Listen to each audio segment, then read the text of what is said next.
কোরআনের পাখি সেই 15-16 বছর আগে একবার বলেছিল যে একটু 12 কোটি জনতা নাড়া দেবে গাছের গোড়া ধরে দিল্লি গিয়ে পড়বা মামু বাড়ি, ঠিক তাই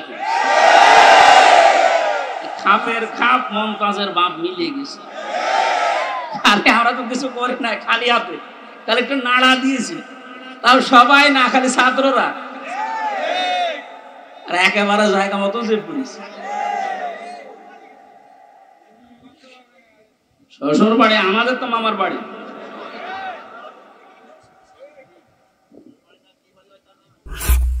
একটা আয়াত থেকে তাফসীর করতে হলে যে 6-7টা বিষয় সামনে রাখা লাগে, এগুলো পয়েন্ট আকারে বলতে গেলে এই সময় হবে না। এতগুলো মানুষের নাম যদি একটা একটা করে বলি আর কারোটা বলি না বলি মন খারাপ হবে।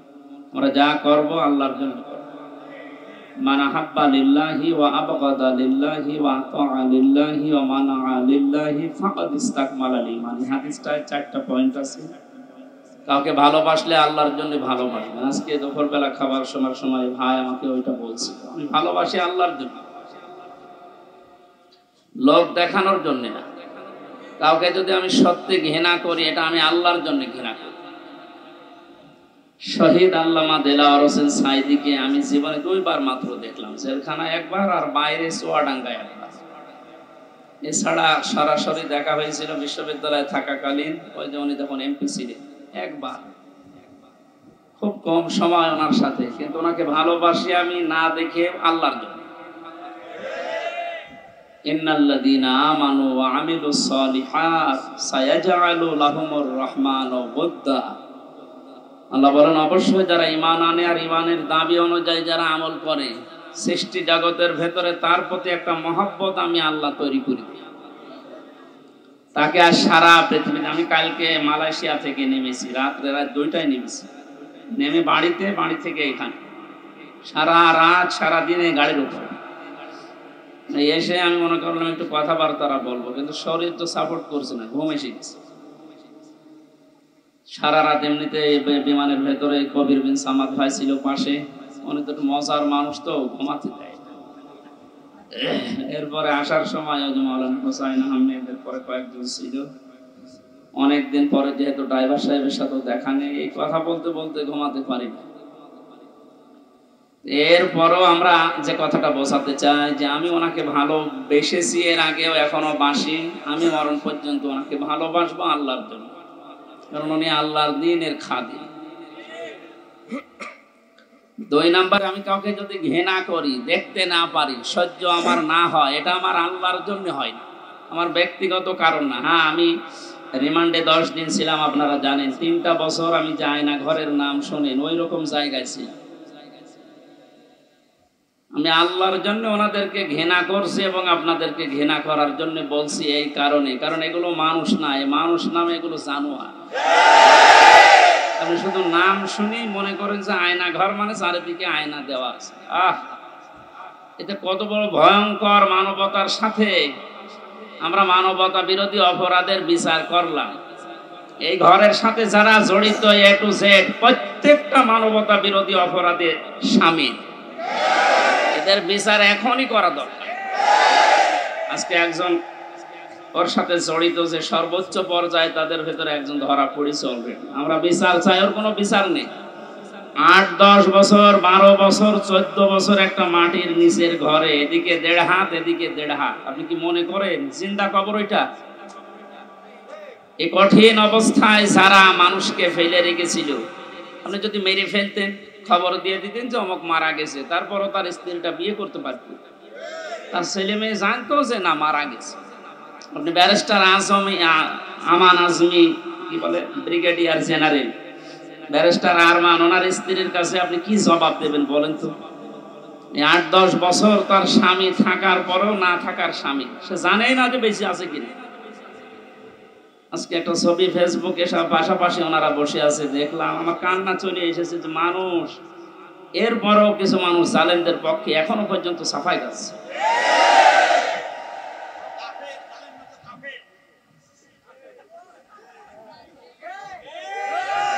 ঠিক আছে ভাইয়া, দেখেন আমার হাতে কোরআন শরীফ, সত্য কথা বলছি। আল্লাহর কসম, আমি যে কষ্ট পেয়েছি 3 বছর, আমার কষ্টের কথা আমি আল্লাহর জন্য মাফ করে দিয়েছি, কিন্তু ওনারা যা করেছে ওটা মাফ পাওয়ার মতো না। ওনারা তো আমার শুধু শত্রু না, ওনারা মানবতার শত্রু, আল্লাহর শত্রু। রিমান্ডে আমার সাথে যে ব্যবহার করেছিল, আল্লাহর ভুল ধরতো মাঝে মাঝে। এই যে অফিসার গুলো ছিল কাউন্টার টেররিজমের, এই মেন দায়িত্বে যে লোকটা ছিল আসাদুজ্জামান, মনিরুল তো আগে ছিল, আমার সময় আসাদুজ্জামান, এরপরে এএসপি আতিকুর রহমান, শেখ ইমরান, এই বাগেরহাটে বাড়ি। এই মানুষগুলোর আচরণ আমি মানুষের পাইনি। রিমান্ডে আপনি আমার মামলার কথা জিজ্ঞাসা করে, যে বিষয়ে আমাকে মামলা দেওয়া হয়েছে ওইগুলো বলেন যে আমি কিছু পারি কিনা, দেখেন না আল্লাহর ভুল ধরে যে আল্লাহর এই কাজটা করা ঠিক হয়। তো ওরে আমি ভালোবাসবো না ঘৃণা করবো? কার জন্যে? কারণ কি, এর আয়াতে হাদিসের পরে যে শব্দগুলো আছে দেখে, যে ব্যক্তি কাউকে কিছু দান করে সেজন্য আল্লাহর জন্য দান করে। এখানে 7 বার আমি আসার চেষ্টা করেছি, লক্ষ লক্ষ টাকা খরচ হয়ে গেছে, কিন্তু আমার উঠতে দেবে। এই জন্য এখানে যদি আপনি কিছু এই খরচটা তোলার জন্য দিয়ে যান, ওই যে ড্রাম গুলো দেওয়া আছে, জোর করে না, আল্লাহর জন্য দিয়ে যাবেন। কাউকে যদি কিছু না দেন যে আমি দেব না, তাও যেন আল্লাহর জন্য হয়। এই 4টা কথা যদিও সহজ, কত কঠিন মানা, এখন সে বাস্তবতা চলে এসেছে। এই কঠিন অবস্থায় এই 4টা বিষয় আমরা যারা মেনে চলতে পারি, নবীজি বলেন ফাকাদ ইস্তাকমালাল ঈমান, সে তার ঈমানকে পরিপূর্ণ করে নিয়েছে। এই হাদিসটা আমাদের জীবনে আমল করার তৌফিক আল্লাহ যেন দান করেন, আমিন। আল্লাহর দরবারে শুকরিয়া জানাচ্ছি, যিনি আমাদেরকে বিজয়ের স্বাদ কি এটাই জীবনে দেখার তৌফিক দিলেন। পরাধীন থাকলে যে কি হয় আমি নিজে টের পেয়েছি, আপনারাও দেখেছি। সবচাইতে বেশি পেয়েছিলাম ওই 10 দিন মাটির নিচে, ওরা সব চারিদিকে 8-10 জন বসা, আমি একা, এমনি আমার শরীর চলে না। এরপরে আবার এরকম ভয়ঙ্কর ঘর, এরকম ভয়ঙ্কর অবস্থা, এক এক দিক থেকে এক রকম উল্টাপাল্টা প্রশ্ন করে। বলেন তো কত একটা অসহায় অবস্থায় ছিলাম। আমার মনে হচ্ছিল পৃথিবী বলতে আর কিছু নেই। 11টা ঘন্টা আমার এই হাতের ভেতরে যে হ্যান্ডকাপ দিয়ে, ওটা ছাতা লাগালে এমনি কেটে যায়, চোখ কালা কাপড় দিয়ে বেঁধে মাটির নিচে ওই ঘরে, চারিদিকে শুধু পানির আওয়াজ শোনা যায়। এই উপরে 11 ঘন্টা আমার জোহর, আসর, মাগরিব, এশার নামাজ পড়তে দেয়নি। আমি এশারায় পড়েছি, অজু আছে কিনা, আছে, অজু করবো কোথায়? বলেন এই কঠিন অবস্থা বাংলাদেশের মতো জায়গায়।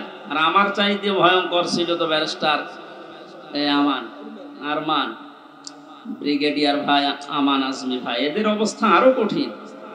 আমি মাঝে মাঝে 7 মাস, 8 মাস, 9 মাসের কথা শুনতাম উপর থেকে, যাদের 7 তলায় 9 তলায় গম রেখেছি।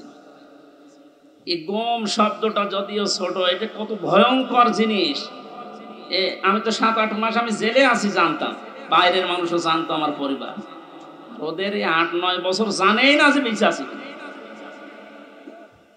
আমারও গমের মতো রেখেছিল, কারণ আমার কোনো যোগাযোগ ছিল না, বিচ্ছিন্ন। মার্ডার করে গেছে সে 2 দিন পরে, 7 দিন পরে মোবাইলে কথা বলতে পারে বাড়িতে যে আমি আছি। আর আমার 8 মাস হয়ে গেছে, আমি জানি না যে বাইরে কেউ আছে কিনা। কারারক্ষীর কাছে একটু চিরকুট লিখে দিলে ওই যাবে, আসবে, তারপরের দিন তার ডিউটি পড়বে, বাড়িতে যাবে, বাড়ি থেকে সংবাদ আসবে, সে আসতে আসতে মনে হয় সংবাদ বাসি হয়েছে। এই জন্য পরাধীন ছিলাম আমরা, এখন আলহামদুলিল্লাহ স্বাধীন হয়েছি। স্বাধীন হলে, বিজয় পেলে মানুষ কি করবে, আজকের তেলাওয়াতকৃত আয়াতগুলোতে আল্লাহ জানিয়েছে। আমরা কোরআন থেকে নিতে চাই নাকি? মান ক্বালা বিহি সাদাকা, যারা কোরআন দিয়ে কথা বলে, নবীজি বলেন এরা সত্য কথা বলে। এই জন্য আমরা সত্য কথা শুনতে চাই এবং বলতে চাই কোরআন দিয়ে। আমান আস্তাক মিনাল্লাহি কিলা, আল্লাহর চাইতে সত্য কথা কেউ বলে? আর আমান হাকামা বিহি আদালা, যারা কোরআন দিয়ে বিচার করে এরা ন্যায় বিচার করতে পারে। সত্যি যদি কোরআনের বিচার ব্যবস্থা কায়েম হয়ে যায়, জালেম জারাস এরা যদি এদের বিচার দুনিয়ায় পেয়ে যায়, এদের উপকার আমাদের উপকার। কারণ জালেমের বিরুদ্ধে মামলা হামজার না, জালেমের বিরুদ্ধে মামলা কার? এটাকে আমি বানালাম। সূরা শূরা 25 নম্বর পারা 6 নম্বর পৃষ্ঠা 12 নম্বর লাইনে 42 নম্বর আয়াত। আল্লাহ পাক বলেন ইন্নামাস সাবিলু আলাল্লাযিনা ইয়াজলিমুনান নাস ওয়া ইয়াবগুনা ফিল আরদি বিগাইরিল হক উলাইকা লাহুম আযাবুন আলীম। এটা তাফসীরে ফি জিলালিল কোরআন। আমি জেলখানায় থাকতে যে তাফসীরগুলো দেখলাম তার ভেতরে এটা একটা ফি জিলালিল কোরআন। জালেমরা বাস্তবতায় যা দেখলাম, এই জালেমগুলো জানে না যে জেলখানায় বসে বসে সাইয়্যেদ কুতুব এই জিলালিল কোরআন তাফসীর লিখেছে। এইটা জেলখানায় চলতে দেয়, অথচ সাইয়্যেদ আবুল আলা মাওদুদী রহমাতুল্লাহ আলাইহির ফি জিলাকি তাফহিমুল কোরআন ঢুকতে দেয়। ও জালেমরা জানে যে ওইটা চাইতে ওইটা কত বড় কঠিন, আর ওর লেখাই হয়েছে জেলখানায় বসে ওটা পড়তে দিত। ওখান থেকে রেফারেন্স হিসাবে যেগুলো বলবো বেশিরভাগ ওখান থেকে, বাকিগুলো তাফসীর ইবনে কাসির। আল্লাহ পাক বলেন কিয়ামতের ময়দানে আমি আল্লাহ নিজে মামলা দায়ের করব, আমি নিজে কেস করব, নিজে অভিযোগ দায়ের করব তাদের বিরুদ্ধে যারা মানুষ হয়ে মানুষের উপরে অত্যাচার চালিয়েছে। ইয়াজলিমুনা নাস, আল্লাহ ইয়াজলিমুনা এটা মোজারে দিয়েছেন, বর্তমান ভবিষ্যৎ প্রেজেন্ট ফিউচার নাস দিয়েছেন আল্লাহ। ইয়াজলিমুনা আল মুসলিমুনা দেয়নি। মানুষ হয়ে যারা মানুষের জুলুম উপরে জুলুম করে, তাদের অধিকার নষ্ট করছে করবে, তারা মামলার আসামি হামজা না আল্লাহ? বাংলাদেশে এই 15 বছরে আপনি যা করেছেন মানবতার সাথে, আপনি শুধু হামজার একা মামলার আসামি না, কিয়ামতে আপনি 15 কোটি মানুষের এবং আল্লাহর মামলার আসামি। আল্লাহর মামলার আসামিদেরকে আমরা এই মুক্ত স্বাধীন দেশে আর দেখতে চাই? কোনো দরকার নেই। শয়তান যেমন আল্লাহর গজব প্রাপ্ত, এগুলো আল্লাহর গজব প্রাপ্ত। শয়তান একজনের সাথে দোস্তি করেছিল, সারাদিন বন্ধুত্ব করার পরে সন্ধ্যাবেলা শয়তান ওরে ডাক দিয়ে বলছে, বন্ধু সারাদিন তো তোমার সাথে চললাম ফিরলাম খেলাম, আমি এখন আর থাকতে চাই না, আমি গেলাম। কেন? আমি তোমার সাথে থাকতে ভয় পাই। আমার সাথে থাকতে ভয় পাও? সারাদিন তো ছিলে, কে তুমি? আমার পরিচয় তো ওইভাবে আগে নাওনি, আমি হচ্ছে ইবলিশ, সুরত ধরে এসেছিলাম। ও তখন আশ্চর্য হয়ে বলে যে আপনি দূর হয়ে চলে যাবেন আমার কাছ থেকে, আপনার পরিচয় পেলে তো আমি দূর হতাম না। আমি যেতে চাই এই কারণে, কারণ আমি আল্লাহর একটা বিধান মানি নাই। এ কারণে আল্লাহ আমারে একটা সেজদা না মানার কারণে পৃথিবীতে পাঠিয়েছে, তাও লানত দিয়ে। আমার নাম মারদুদ, আমার নাম রাজিম, কত রকমের নাম আমার উপরে দিয়ে আল্লাহ আমার বিদায় দিয়েছে। আর আজকে 17টা সেজদা ফরজ ছিল তোমার প্রতি, একটা সেজদাও দাও। আল্লাহ রাগ করে তোমার উপর যে গজব নাজিল করবে, ও গজবে আমি শয়তানও পড়ে যাব। ও আল্লাহর একটা বিধান লঙ্ঘন সেজদা, এটা লঙ্ঘন করে যদি ভয় পায়, এই 15 বছরে আপনি 500 বিধানের একটাও মানেন না, আরো মানুষকে মানতে দেন। এর গায়ে যদি জিন লাগে নিয়ে আসবে এর মা বাবা আমার কাছে, সূরা নাস আর ফালাক এমনকি আয়াতুল কুরসি পড়ে ফু দিলে চলে যাবে, এটা আমাদের বিশ্বাস। যাই, আর আমার তো মনে হচ্ছে এই ঘটনাটা বলার পর শয়তান আল্লাহর একটা মাত্র বিধান সেজদা দেওয়া লাগবে এটা মানে না, কিন্তু আল্লাহর বিধানের এগেইনস্টে নতুন করে কোনো বিধান শয়তান বানায়নি। কথা বুঝতেছে? আল্লাহর বিধানও মানে না, এতটুকু শেষ। এগেইনস্টে নতুন করে কোনো বিধান বানিয়ে মানবো এরকম কিছু শয়তান করে না। তো আল্লাহর এই পৃথিবীতে ক্ষমতা পেয়ে আল্লাহর যে বান্দা নিজে আল্লাহর বিধান মানে না এবং আল্লাহর বিধানের বাইরে নতুন করে বিধান বানিয়ে আল্লাহর বান্দাদেরকে মানতে বাধ্য করে, এটা শয়তানের চাইতে বড়। জিন শয়তান ধরলে তো নাস ফালাক আর ইখলাস পড়লে চলে যাবে, আর ওরে পুরা কোরআন শরীফ তেলাওয়াত করে ফু দিলেও যাবে না। সুতরাং এইরকম এত বড় শয়তান আমরা আর দেখতে চাই না। মুক্ত যখন হয়েছে আলহামদুলিল্লাহ, কোরআন কি জানিয়েছে বিজয়ের পরে আমরা ওইগুলো এখন শুনব। আমার কথার অর্থ বোঝেন আপনি? সুতরাং যারা আল্লাহর মামলার আসামি, ছোটখাটো বিষয় এটা না, অনেক ভারী কথা। আপনি আল্লাহর মামলার আসামি হয়ে গেছেন, কিয়ামতে আপনি উকিল পাবেন কোথায়? দুনিয়ার দিকে নাকি টের পাচ্ছেন। 10 দিন আগে স্যার কথায় হাইকোর্ট, জজ কোর্ট, সুপ্রিম কোর্ট প্রত্যেকটা কোর্ট ওঠা বসা করতো। এখন তার পক্ষে একজন আইনজীবী দাঁড়াবে, কেউ রাজি না। তার দলের লোক নেই। লক্ষ লক্ষ মানুষ এই পৃথিবীতে তার ভক্ত ছিল, সন্তান।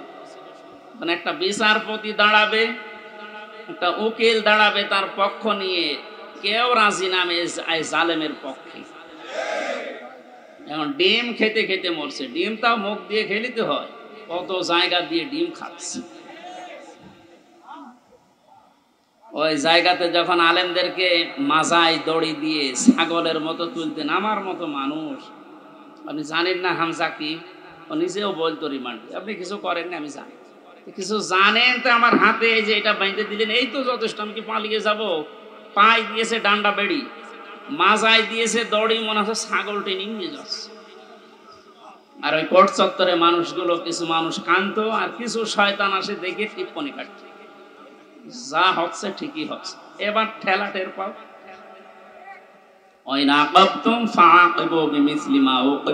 যতটুকু আপনার উপরে করা হয়েছে অতটুকু আপনি করেন, ওর চাইতে বেশি না। অতটুকু করলেও আপনি এই 15 বছর দুনিয়ায় বেঁচেও থাকতে পারবেন না।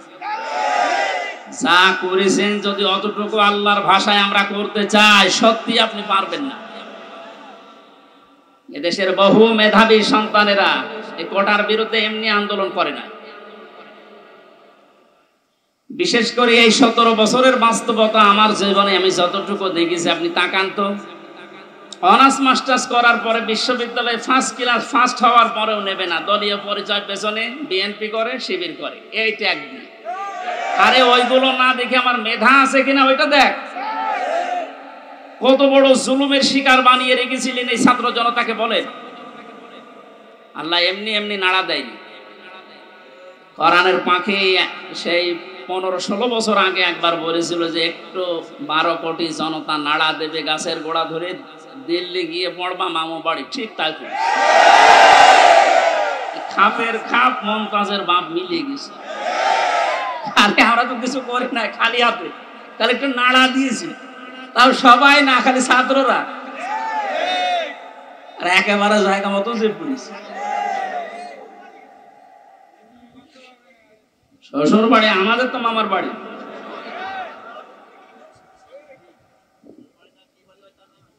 যাই হোক, আমি সে কথা বলতে চাচ্ছি, আমরা কোরআনে কারিম থেকে কথা শুনতে চাই, এবং জালেম যারা তারাও যেন মরণের পরে অন্তত তাদের আর বিচার না হয়, এই জন্য দুনিয়াতে আমরা তাদের বিচার দেখতে চাই। আপনারা আমাদেরকে শত্রু ভাববেন, আমরা আপনাদের বন্ধু, কারণ দুনিয়ায় উপকার করে দিচ্ছি। এ বিচার না হলে আপনি মনে করছেন মাপ পেয়ে যাবেন, কখনো না। আল্লাহর কাছে যা করেছিলেন ওনাকে বলেন, উনি ইচ্ছা করলে মাফ করে দিতে পারে। কিন্তু হামজার সাথে, ব্যারিস্টার আরমানের সাথে যা করলেন, এটা আমরা যতক্ষণ মাফ না করবো আপনি মাফ পাবেন না। কারণ আপনি আমাকে আর আরমানকে শুধু কাঁদিয়েছেন তা না, আমার স্ত্রীকে কাঁদিয়েছেন, আমার মেয়েকে কাঁদিয়েছেন। আমার ছোট মেয়েটা আজ পর্যন্ত আমার চেনে না, আমার কাছে আসে না, ভয়তে বলে যে ও হুজুর, ওরকম হুজুর বহু আসে। কারণ সে 8-9 মাস ওরা রেখে গিয়েছিলাম, 3 বছর পর, ওর এখন 4 বছর বয়স, ও জানবে কি করি? সুতরাং আপনি শুধু আমার একা ক্ষতি করেননি, আমার মা বাবার ক্ষতি করেছেন, আমার স্ত্রীর ক্ষতি করেছেন, আমার সন্তানের ক্ষতি করেছেন, আমার সংসারটা নষ্ট করে দিয়েছে। সব কিছু এরকম হামজা একা, লক্ষ লক্ষ মানুষ এই দেশে আমার মতো ব্যক্তি। আপনি মাপ পাবেন কয়জনে? 1 জন, 2 জন, 5 জন মাপ, কয়জন মাপ করতে পারে বলেন? এই লোকটাকে যদি আপনি মেরে ফেলেন তাহলে ওনার বিচার কি? ওনারও মেরে ফেলা লাগবে। ওনাকে যদি আমি মেরে ফেলি, আমার একটা বিচার এই যে আমাকে যদি মেরে ফেলেন তাহলে বিচার শেষ। কথা বোঝেন আমার? আর একটা সিস্টেম আছে, হ্যাঁ, ওনার স্ত্রী, ওনার মা বাবা, সন্তান আদি যারা, ওরা যদি মাফ করে দেয়, টাকা পয়সা নিয়ে, জরিমানা নিয়ে, তাহলে মাফ হবে। তাছাড়া আর কোনো সুরত নেই। ওই 10 বছর, 15 বছর, 18 বছর, 30 বছর জেল দিয়ে ও লোকটা শুধু জেল খাটাই হবে, তার উপর আবার আরেকটা জুলুম হয়ে যায়।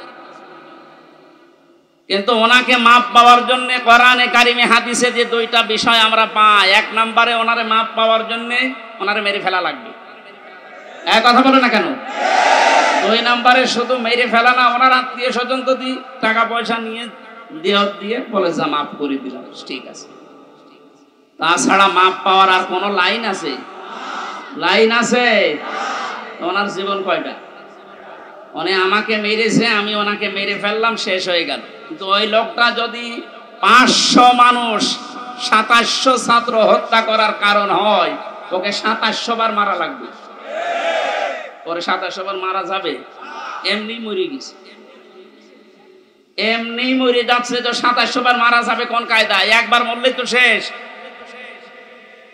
2699 বার এখনো মারা লাগবে। তো আমি মারবো কি করে? কারণ এতগুলো মানুষ এই কয়েকদিনে আমার সামনে 14 জন মারা গেছে বুঝতে, আমার সামনে।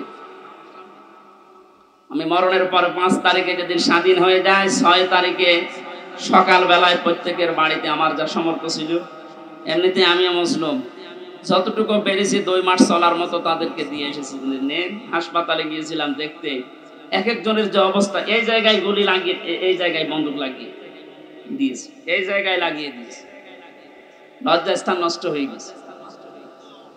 এরকম বহু মানুষ হাসপাতালে কাতরাচ্ছে এখনো। শুধু কুষ্টিয়া, বাকি জেলাগুলো তো আমি তো জানি না এখন সব খবর। আর এই 8-9 দিন ছিলাম তো বাইরে, এই জন্য সব খবর জানিও। সুতরাং আমাকে যদি আপনি একজন মারার জন্য মেরে ফেলতেন, আমার তো বিচার হয়ে যেত। আমি তো কারণ হয়ে দাঁড়িয়েছি 2700 মানুষ মারা, আমাকে তো 2700 বার মারা লাগবে। এই জন্য এই বিচার এখন আর দুনিয়ায় নেই। এই বিচার করার জন্য আল্লাহ আখিরাত বানিয়েছে। 2700 বার আপনাকে মারবে, আপনার লজ্জা স্থান নষ্ট করে দেবে। এই জন্য বলছি, জালেম যারা আছেন এখনো ফিরে এসে সে সমস্ত মানুষের উপরে জুলুম করেছিলেন, ওনাদের কাছে যান।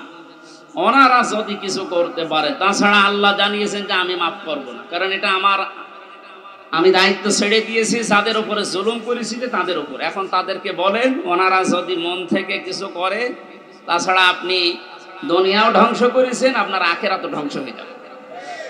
আল্লাহ তুমি আমাদেরকে জালেম হওয়া থেকে রক্ষা করো। এই শব্দটা শুনতে যদিও সহজ মনে হচ্ছে, জালেম, এটা কত বড় নিকৃষ্ট আল্লাহর কাছে। কারণ জালেমদেরকে আল্লাহ বারবার কোরআনে জানিয়েছেন, আল্লাহু লা ইয়াহদিল কওমাজ জালিমিন, জালেমদের আমি পথ দেখাই না, হেদায়েত দেই না।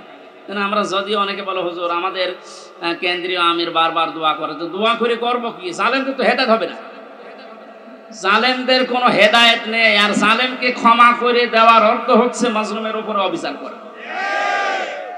আপনি কোনদিন ব্যারিস্টার আজমির ব্যারিস্টার আরমানের স্ত্রীর কাছে মাফ পাওয়ার কথা না, সে মানুষ ছিল আপনার মতো। এরপরও বলছে আপনারা চেষ্টা করেন, যদি মাফ পান, না পাইলে বুঝবেন আপনার দুনিয়া আখিরাত ধ্বংস হয়ে গেছে। আল্লাহ তুমি আমাদেরকে মাফ করো, বলেন আমিন। কোরআনের বিচার যতদিন পর্যন্ত কায়েম না হচ্ছে, বসে থাকার, থেমে থাকার আমাদের কোনো সুযোগ নেই। যে যেখান থেকে আসি আমরা চেষ্টা চালাবো, চর্ম চোখে দেশে দেখতে চাই আল্লাহর কোরআন দিয়ে বাংলাদেশটা চলছে। কারণ আমরা তো দেখলাম যে বাবা চালালে কেমন লাগে, চাচা চালালে কেমন লাগে, স্বামী চালালে কেমন লাগে, বউ ভাবি সবাই চালিয়েছে, সবই দেখলাম যে কেমন লাগছে। একটা জিনিস এখন দেখতে বাকি আছে, যে কোরআন দিয়ে, আল্লাহর কোরআন দিয়ে রাষ্ট্র চালালে কেমন লাগে, এটা দেখতে বাকি আছে না?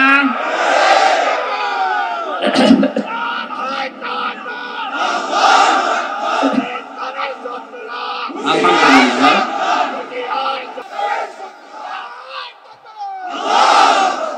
এইটা দেখতে যখন বাকি আছে, আমি মুসাফির মানুষ, মাজলুম মানুষ এবং অসুস্থ মানুষ। আর 3টা দোয়ায় কবুল হওয়ার কথা হাদিসে আছে, যে মাজলুমের দোয়া কবুল হয়, মুসাফিরের দোয়া কবুল হয়, অসুস্থ মানুষের দোয়া কবুল হয়। সবাইকে নিয়ে মাগরিবের আগে আমি দোয়া করবো ইনশাআল্লাহ। সূরা নসরের তাফসীরটা করার পর আল্লাহ যেন চর্ম চোখে অন্তত এইটা দেখে যাওয়ার তৌফিক দেয় যে আমাদের এই দেশটা কোরআন দিয়ে চলছে। কি যে শান্তি পাবে প্রত্যেক ধর্মের মানুষেরা, আমি বলে বোঝাতে পারবো না, আপনি পাবেন ইনশাআল্লাহ। আমাদের মান হাকামা বিহি আদালা, যেহেতু নবীজি জানিয়েছেন কোরআন দিয়ে বিচার ফায়সালা করলে ন্যায় বিচার পাওয়া যায়। ন্যায় বিচার কি শুধু নাম শুনে ন্যায় বিচার পেয়েছি 17 বছর আমরা? আমার এই ঠনকো মূল্য চুরি মামলা দিয়েছিল, আমার মামলা খুব কঠিন না, মূল্য চুরি করলে যা হয় ওই রকম একটা। সেই মামলা আমার 30-32 বার হাইকোর্টে ওঠে, সিএম কোর্ট, জজ কোর্ট, হাইকোর্ট, 3 বার হিসাব করে দেখেন 30 থেকে 33 বার উঠেছে।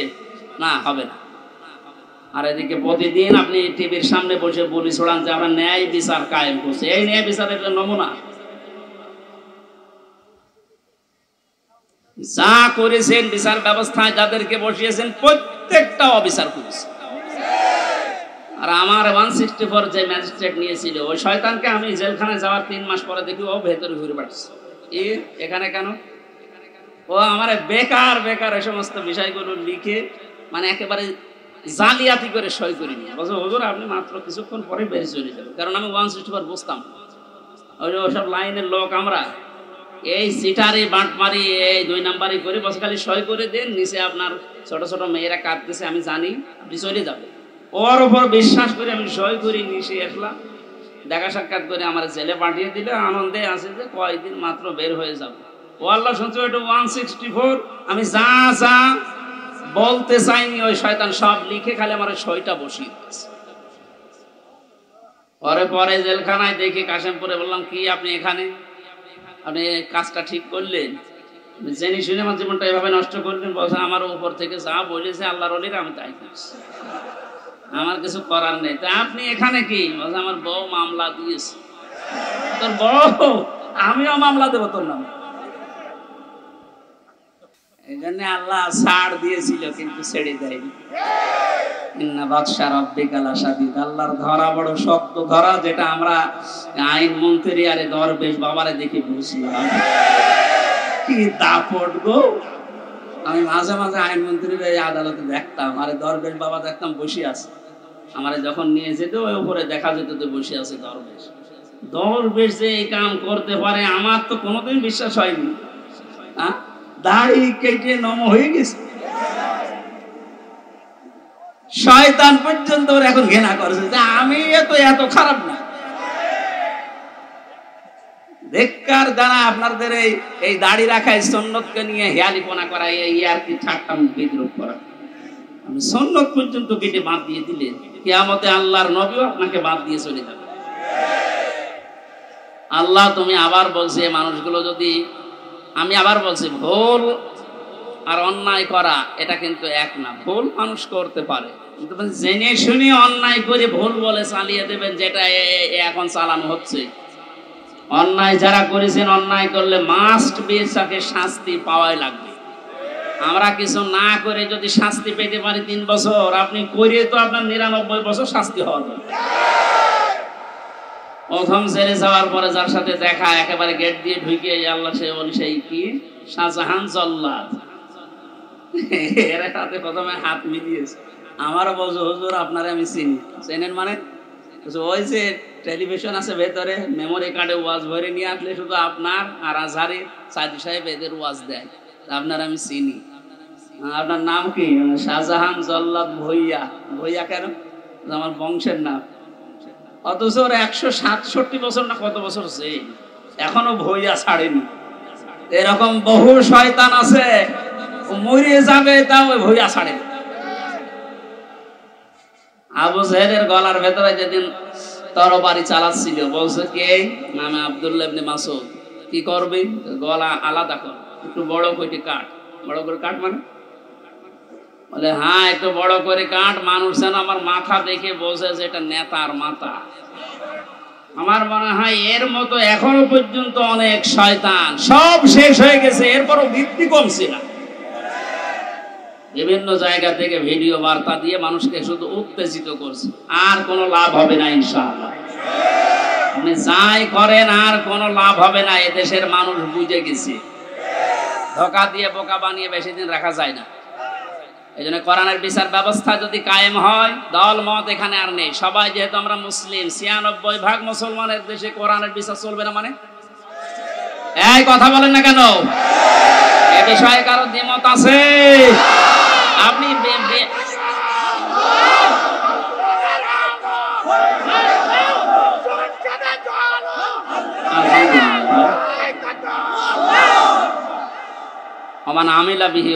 যারা কোরআন দিয়ে আমল করবে কিয়ামতে আল্লাহ নিজে তাদেরকে পুরস্কার দান করবে। আল্লাহ রাব্বুল আলামিন কোরআনের আমল করার মাধ্যমে পুরস্কার যেন আমাদেরকে দান করে। দুঃখজনক হলো সত্য, 500 আমল আছে কোরআনের। কয়টা? এই দেশে এখন একটাও নেই। সামনে আস্তে আস্তে আমরা 500টা আমলি চালু করব কোরআন দিয়ে ইনশাআল্লাহ। আমান দাআ ইলাইহি হাদা, নবীজি বলেন তুমি যদি হেদায়েতের উপরে থাকতে চাও, বড় সোপা গায়ে দিলে, পাগড়ি মাথায় দিলে, আরে রুহুল আমিন ভাইয়ের মতো এরকম মোটা হলে হেদায়েতের উপরে থাকা যাবে? হেদায়েতের উপরে থাকতে হলে কোরআন দিয়ে ডাকা লাগবে। আমান দাআ, একালিফ টান আছে, দাআ ইলাইহি হাদা, কেউ যদি হেদায়েতের উপরে থাকতে চায় সে যেন মানুষকে কি দিয়ে ডাক দেয়। তাহলে আজকে থেকে আমার দাওয়াতি কাজের মেইন টার্গেট হবে কি বলেন তো? নবীজিকে পর্যন্ত আল্লাহ আদেশ দিয়েছেন, ইয়া আইয়ুহার রাসূল বাল্লিগ মা উনজিলা ইলাইকা মির রাব্বিক, হে রাসূল আপনি তাবলীগ করেন, প্রচার করেন, দাওয়াতি কাজ করবেন কি দিয়ে? সুতরাং আমরা দলমত চিনি না, বুঝি না, এসব কিছু যেন এই কেন্দ্রিক হয়। ফাকাদ হুদিয়া ইলা সিরাতিম মুস্তাকিম, কেউ যদি হেদায়েতের উপরে থাকতে চায় কোরআন দিয়ে সে ডাকবে, এবং কেউ যদি কোরআনের ডাকে সাড়া দেয় আল্লাহ নিজে তাকে হেদায়েত নসিব করে দিবে। সুতরাং আজকে আমরা কোরআনে কারিম দিয়ে আপনাদেরকে ডাক দেব, আপনারা কোরআনের ডাকে সাড়া দেবেন। আমরা প্রত্যেকেই হেদায়েতের উপরে চলতে চাই, সিরাতে মুস্তাকিম আমরা পেতে চাই। আমিন।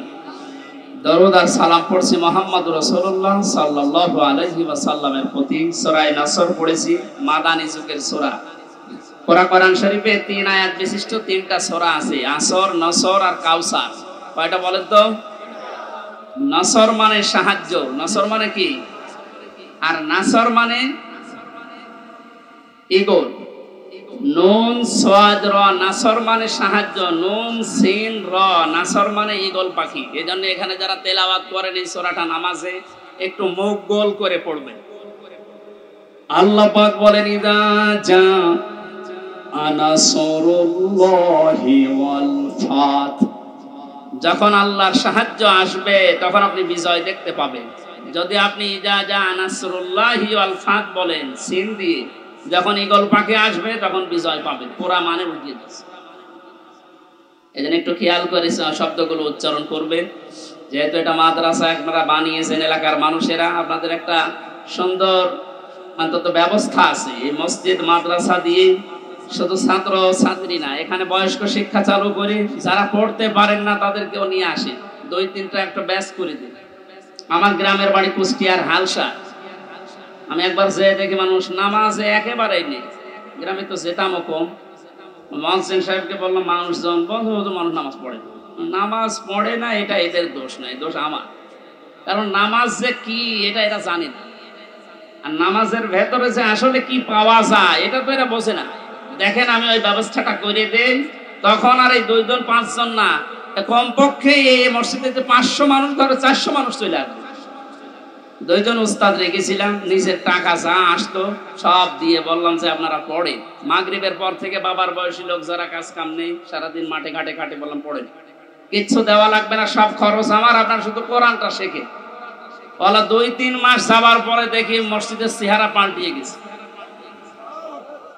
কিন্তু মাঝখান থেকে যে আমার জীবনে একটা কালো মেঘ নেমে আসলো, ওই গেলাম, ধরে নিয়ে গেল 3 বছর, এই যে বন্ধ হয়ে আছে, এখনো চালু করতে পারি নাই, আবার সামনে করবো ইনশাআল্লাহ। আমি দেখেছিলাম মাত্র 2-2.5 মাসের ব্যবধানে কত মানুষ এই যে নামাজে, তখন তাদেরকে পিটিয়েও আপনি দূর করতে পারবেন না। সুতরাং এখানে মাদ্রাসা মসজিদ বানিয়েছে বয়স্কদের জন্য, মাগরিব থেকে এশা, এশা থেকে আরো রাত 9টা-10টা পর্যন্ত কোরআন কেন্দ্রিক আসেন সবাই, দলমত নির্বিশেষে। তখন আপনাকে কোরআনে কারিম নিজেই হেদায়েত দিয়ে পথ দেখিয়ে দেয়। এই জন্য তেলাওয়াত শুদ্ধ করা দরকার। এখানে বহু মানুষকে আমি দেখি, একটু বলেন তো ভাই, 7টা আয়াত পড়ে সূরা ফাতিহার 7টায় ভুল পড়ে, অথচ 10 বছর নামাজ পড়ছে না। এটা তেলাওয়াত শুদ্ধ করা দরকার। আল্লাহ পাক জানিয়েছেন, ইদা জা নাসরুল্লাহি ওয়াল ফাত, যখন আসবে আল্লাহর সাহায্য তখন আপনি বিজয় দেখতে পাবেন। এতদিন পর্যন্ত আমরা আল্লাহর সাহায্য কি এটা পাইনি, এজন্য বিজয়ও পাইনি। বদরের ময়দানে বিশ্বনবী মাত্র 80 জন মানুষ নিয়ে গিয়েছিলেন, না 313 জন, আর ওদের ছিল 1000 এর উপরে। আল্লাহর পক্ষ থেকে আল্লাহ সাহায্য পাঠিয়েছিলেন, এই জন্য মহান আল্লাহ ওই সময় তাদেরকে বিজয় কি দেখিয়েছিলেন। আবু জেহেলের মতো এত বড় লিডারকে আল্লাহ ওই দিন দুনিয়া থেকে লাঞ্ছিত অবস্থায় বিদায় দিয়েছেন। যোগে যোগে শুধু বদরের ময়দান না, কিয়ামত পর্যন্ত এরকম বদরের ময়দান কায়েম হতে থাকবে। বড় বড় কাফের যারা, বড় বড় মুশরিক যারা, আল্লাহ দ্রোহী যারা, তাদেরকে আল্লাহ বিদায় করবেন যদি আল্লাহর সাহায্য এসে থাকে। আমাদের দেশেও কম ছিল না, বহু মানুষকে আমরা দেখেছিলাম অহংকারে পা মাটিতে পড়তো না। আল্লাহ রাব্বুল আলামিন এই মানুষগুলোকে বিদায় করে দিয়ে তার সাহায্য পাঠিয়ে একটা বিজয় আমাদেরকে যে দেখালেন, বিজয় পাওয়ার পরে যে দৃশ্যটা, এটা এখন আবাহমান জারি আছে, যেটা আমি আমার চোখে দেখতে পাচ্ছি আয়াত অনুযায়ী। দেখেন তো মেলে কিনা। ওয়ারাআইতান নাসা ইয়াদখুলুনা ফি দীনিল্লাহি আফওয়াজা। আপনি যখন বিজয় পাবেন, সাহায্য পাওয়ার পরে, তখন দেখবেন দলে দলে পালে পালে মানুষ ইসলামে প্রবেশ করছে। বাংলাদেশের এই 64 জেলার দিকে তাকালে, শুধু ইন্টারনেটের দিকে একটু চোখ বোলান, দেখেনি আয়াতটা এখন কার্যকর হওয়া অলরেডি শুরু হয়ে গেছে। ইসলামপন্থী মানুষ, বিশেষ করে যারা একামতে দিনের দায়িত্ব পালন করে, যারা মন থেকে কাজ করে, তাদের যে অ্যাক্টিভিটিস গুলো, তাদের যে কাজকর্মগুলো, তাদের যে ইখলাস আমরা দেখতে পাচ্ছি। দাওয়াতও দেওয়া লাগছে না, তাদের ইখলাস দেখে, শুধু কাজ দেখে এখন মানুষ ইসলামে প্রবেশ করে অলরেডি ফেলছে। আমার তো মনে হচ্ছে এই আয়াতটা আল্লাহ আমাদেরকে অলরেডি দেখাবে। সূরা কাসাস থেকে একটা আয়াত কালকে আমি পড়ছিলাম, অনুরিদু আন্না মুন্না আলাল্লাযীনা ইসতুযইফু ফিল আরদি ওয়া নাজআলাহুম আইম্মাতাও ওয়া নাজআলাহুমুল ওয়ারিসিন। ভাই কিচ্ছা কাহিনী না, একেবারে বাস্তব যেটা ঘটবে বা ঘটতেছে ওইটা আপনি কোরআন থেকে শোনেন। আল্লাহ পাক বলেন, ওই জামানায় হযরত মুসা আলাইহিস সালামের যে দলটা ছিল, তিনি যে দলের লিডার ছিলেন, ফেরাউন বহু দলে বিভক্ত করে মানুষদেরকে দুর্বল করে রেখেছিল। শুধু একটা দলকে সে টার্গেট বেশি নিয়েছিল, সেটা মুসা নবীর দল। আমার আল্লাহ নিজের পক্ষ থেকে জানালেন, আমি আল্লাহ কিন্তু ইচ্ছা আলাদা করেছিলাম। আমার আল্লাহর ইচ্ছা ছিল এইটা, যে দুনিয়ার ময়দানে আমি মুসা নবীকে এই জামানায় এই জাতির নেতৃত্বে বসাবো এবং জমিনের ওয়ারিস, উত্তরাধিকারী তাদেরকে বানিয়ে দেব। আমি তাই করেছিলাম।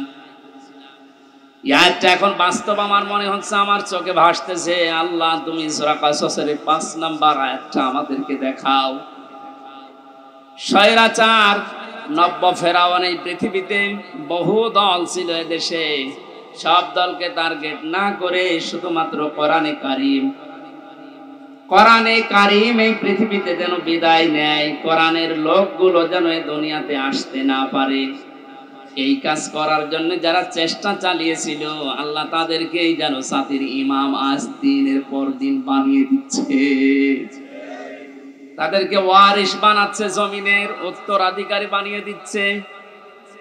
আমরা আবার দোয়া করছি, আল্লাহ তুমি আয়াতটা আমাদেরকে সর্বচোখে দেখাও। অনুরিদু আন্না মুন্না আলাল্লাযীনা ইসতুযইফু ফিল আরদ ইলা আখির আয়াত। কোরআনের আয়াতের দিকে তাকালে আমি যেটা দেখতে পাই, ইয়াদখুলুনা, এটা মুজারে, বর্তমান ভবিষ্যৎ, প্রেজেন্ট ফিউচার, ফি দীনিল্লাহ, আল্লাহর দ্বীনের ভেতরে। বলেন তো দ্বীন কার? দিন কি আমির হামজার, এম এ সালামের? কার? দিন আল্লাহর। বলেন দিন কার? দিনের মালিক এই পৃথিবীতে কেউ না, এমনকি বিশ্বনবী মুহাম্মদ রাসূলুল্লাহ দিনের মালিক ছিলেন না, তিনি দিনের খাদেম ছিলেন। কি ছিলেন বলেন তো? আমরাও দিনের কি? খাদেম। সুতরাং আমরা খেদমত করে যাব দিন ইসলামের, দিনের আল্লাহর এই দিনকে আমরা জমিনে জিন্দা রাখার জন্য চেষ্টা চালিয়ে যাবার। কারণ খাদেমের যে কাজ, কামলার যে কাজ, আমরা সেই দায়িত্ব নিয়েছি। আমরা যেন চর্ম চোখে অন্তত এটা দেখতে পাই যে আল্লাহর দিন এই জমিনে কায়েম হয়ে গেছে। যেহেতু সেই পর্যায়ে আস্তে আস্তে আসতেছে, এখন আনন্দে বিজয় কিভাবে উল্লাস করবেন, উদযাপন করবেন, আল্লাহ কোরআনে কারিমে সূরা নাসরে জানিয়েছেন, ফাসাব্বিহ বিহামদি রাব্বিকা ওয়াস্তাগফির। আল্লাহর সাহায্য এবং বিজয় যখন আসবে তখন আপনি ইস্তেগফার করেন আর হামদ প্রকাশ করেন, তাসবিহ করেন। এখানে তাসবিহ কি? এক একটা সৃষ্টি জগতের তাসবিহ হামদ এক এক রকম। গাছের হামদ হচ্ছে সকালে আর বিকালে ছায়াটা লম্বা করে দিয়ে সেজদা দেওয়া, এটা তার হামদ, তার প্রশংসা। সৃষ্টি জগৎ যে যেখানে আছে ওইভাবে প্রশংসা আদায় করে। আমাদের প্রশংসা আদায় করার মাধ্যম কি? আমাদের যদি হামদ প্রকাশ করা লাগে একেবারে টুটি পর্যন্ত খেয়ে আলহামদুলিল্লাহ বললাম হয়ে গেল না, এটা না। আপনি এটা খাবারের পরে যে শক্তি অর্জন করলেন, আপনার মেধা, আপনার যোগ্যতা, যা যা পেলেন, এইটা আল্লাহর দ্বীন এই পৃথিবীতে জারি করার জন্য, প্রচার করার জন্য, কায়েম করার জন্য আপনি ব্যয় করবেন, এটা হচ্ছে হামদ। আল্লাহ এই হামদ করার তৌফিক এখন আমাদেরকে দেন। আস্তাগফির, ইস্তেগফার করা, পূর্বের যে সমস্ত অপরাধগুলো করেছি সামনে আর করব না, সচেতন হয়ে যাব, এই হিসাব নিকাশ করে আমরা ইস্তেগফার করব আল্লাহর কাছে। এই এদিকে তাকান, ইস্তেগফার আর তাওবা এই দুইটা জিনিস কিন্তু এক না। আপনি সব সময় ইস্তেগফার করতে পারেন, আস্তাগফিরুল্লাহ আস্তাগফিরুল্লাহ আস্তাগফিরুল্লাহ পড়তেই পারেন সব সময়। সবচাইতে আল্লাহ বেশি খুশি এই শব্দটা শুনবে যে আস্তাগফিরুল্লাহ, হে আল্লাহ আমি ক্ষমা চাই। আর তাওবা জিনিসটা আলাদা। এই দুইটা শব্দের অক্ষরগুলো এক না। তাওবা লিখতে হলে, ইস্তেগফার লিখতে হলে শব্দগুলো এক না, আবার ভাব অর্থ এক না, এবং বাস্তবে আবিধানিক অর্থ, পারিভাষিক অর্থ এক না। ইস্তেগফার সব সময় আপনি করেন, তাওবা করলে কি হয়? পেছনের অপরাধ শুধু মাফ হয়ে যায় না, ওই জায়গাটা আল্লাহ নেকি দিয়ে ভরাট করে দেয়। আল্লাহ এখানে জানিয়েছেন আস্তাগফির, হে নবী আপনার উম্মতদেরকে বলেন যারা, তারা যেন বিজয় পেলে লাফালাফি না করে, আনন্দ উল্লাস করতে গিয়ে আল্লাহর বিধানের বাইরে চলে না গিয়ে তারা যেন ইস্তেগফার করে। তাওবা, ইস্তেগফার এগুলোর ভেতরে নিমজ্জিত থাকে। ইন্নাহু কানা তাওয়াবা, অবশ্যই তিনি তওবা কবুলকারী। ইস্তেগফার করলে তাকে মাফকারী। আল্লাহ এই আয়াতগুলো চর্মচোখে আমাদেরকে দেখার তৌফিক দিন, আমিন।